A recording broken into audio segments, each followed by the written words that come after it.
ఏం మాట్లాడతారు మీరు? మరి ఎట్లా రోజు రోజు గుదిబండి అయిపోతుంది. దీనిలో సంస్కరించాలా, కొంత ఏమైనా తగ్గించాలా? ఒక మాట అందరు కాకుండా ప్రతి సంవత్సరం 1,00,000 మంది ఇంజనీరింగ్ చదువుతున్నారు, అంతమంది అవసరమా? నేను ఒక మాట, ఇలా ఫీ రియంబర్స్మెంటే కాదు, ఇంకా కొత్త హామీలు ఇచ్చారు వీళ్ళు. నేను అడుగుతుంది ఏంటంటే, ఇప్పుడు మీరు అంటున్నారు ఫీ రియంబర్స్మెంట్ భారంగా మారిపోయిందని మీరు అంటున్నారు, ప్రభుత్వం అంటుంది, ప్రభుత్వ కమిటీ చేసింది.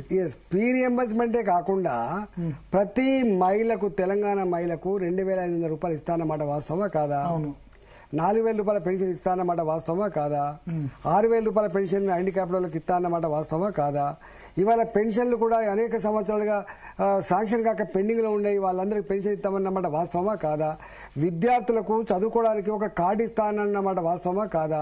నిరుద్యోగ యువతకి 10 లక్షల రూపాయలు చొప్పున మీకు బ్యాంకు రుణాల కోసం మేము కార్డు ఇస్తామని చెప్పినమాట, వాస్తవమా కాదా?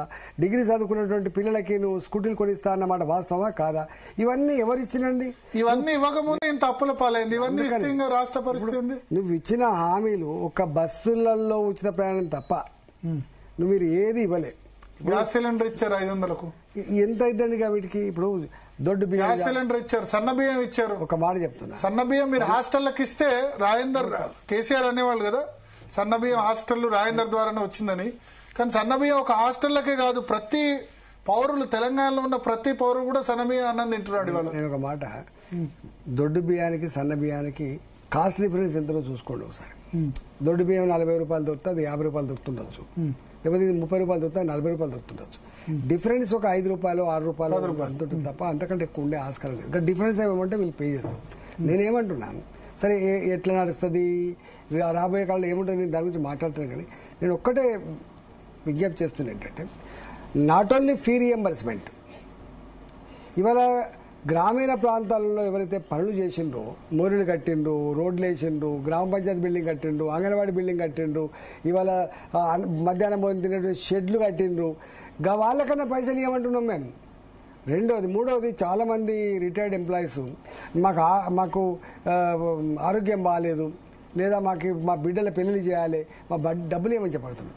నువ్వు అవుట్ సోర్సింగ్ ఉద్యోగులకు ఇచ్చే జీతభత్యాలు కానీ, లేకపోతే ఇప్పుడు చెప్పిన గిట్లాంటి నీయండి అంటున్నాను. నిన్ననే ప్రకటించుకున్నావు, ఇలా ఆంధ్రజ్యోతిలో నిన్న వచ్చింది 6,300 పైచిలు కోట్ల రూపాయలు ఒక అక్టోబర్ మంత్లోనే వచ్చిందని చెప్పి. మీరు ఎంత అన్యాయం అంటే, దరఖాస్తులు షాపు రావాలంటే 3 లక్షల రూపాయలు దరఖాస్తు కొనాలి. ఒక్కొక్కరు 100 కొన్న వాళ్ళకు 3 షాపులు 4 షాపులు వచ్చినాయి. మీరే చెప్తున్నారు. మీరు అంటే ఎట్లా తయారైందంటే, ఎట్లా డబ్బులు గుంజాలి, ఎట్లా అప్పులు తెరుపుకోవాలి, గిరే ఏజెంట్ తప్ప ఇంకో ఏజెండా ఉందండి. ఇవాళ 3 లక్షల రూపాయలు చొప్పున డబ్బులు పే చేస్తే చాలా మందికి పాపం 10 కట్టిన వాళ్ళకి 20 కట్టిన రాను కూడా రాలేదు షాపులు. 3 లక్షలు. రెండోది, మీ ప్రభుత్వం పాత మీరు ఆర్థిక మంత్రిగా ఉన్నప్పుడు చేసిన విధానం, అప్పుడు 2 లక్షలు ఉండే 3 లక్షలు చేశారు. గింత లేదు. మా సోమేష్ కుమార్ గారు మొత్తం డబ్బులు ఎట్టు రావన్న ప్లాన్ వేసుకొని, నేను వెళ్ళిపోయిన తర్వాత ఈ ప్లాన్ చేసి ఎక్కువ. మీరు ఉన్నప్పుడు 2 లక్షలు అంతగానం లేకుండా అప్పుడు, తర్వాతనే వచ్చింది ఇది.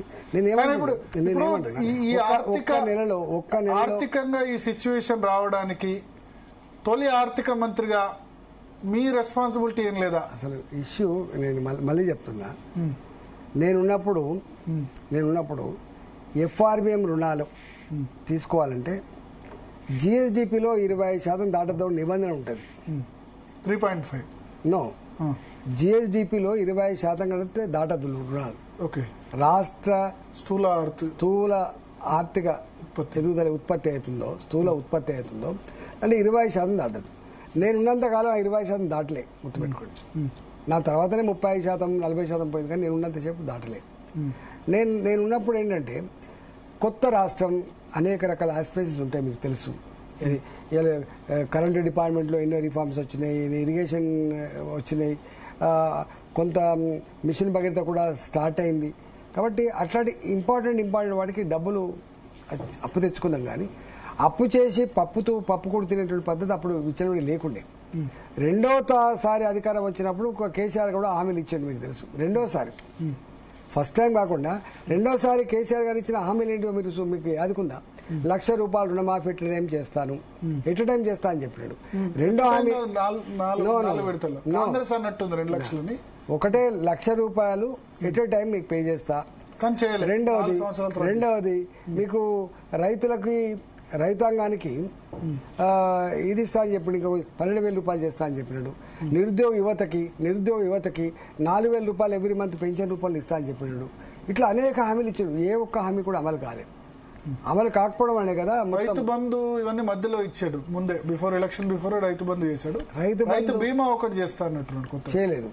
రైతు బీమా అంటే రైతులకు చనిపోతే బీమా వేరు, పంట బీమా అయితే ఉందో అది చేయలేకపోయింది కదా. అందుకని వారు కూడా రెండోసారి అధికారం వచ్చినప్పుడు నేను ఆర్థిక మంత్రి లేను. సరే హరీష్ రావు గారు ఉన్నారు, వారేం చేస్తారు కానీ చాలా రోజుల పాటు కేసీఆర్ గారు ఉన్నారు. నేను అంటున్నది ఏంటంటే ఆర్థిక క్రమశిక్షణ గాడి తప్పకుండా చూడాల్సినటువంటి పద్ధతి ఉంటుంది.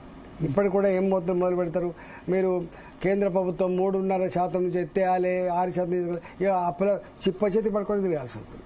అంటే ఇంత నిబంధనలు ఉన్నప్పటికీ కూడా ఇవాళ నువ్వు కంట్రోల్ చేయలేని పరిస్థితి ఉంది. కాబట్టి నేను అంటున్నా కాంగ్రెస్ పార్టీ కొత్తది కాదు, మళ్ళీ చెప్తున్నాను, ఇప్పటికైనా ఈ ఉపన్యాసాలు బంద్ పెట్టి వాళ్ళ మీద వీళ్ళ మీద నెపోనెట్లు బంద్ పెట్టి ఈ పని చేయమని చెప్తున్నా.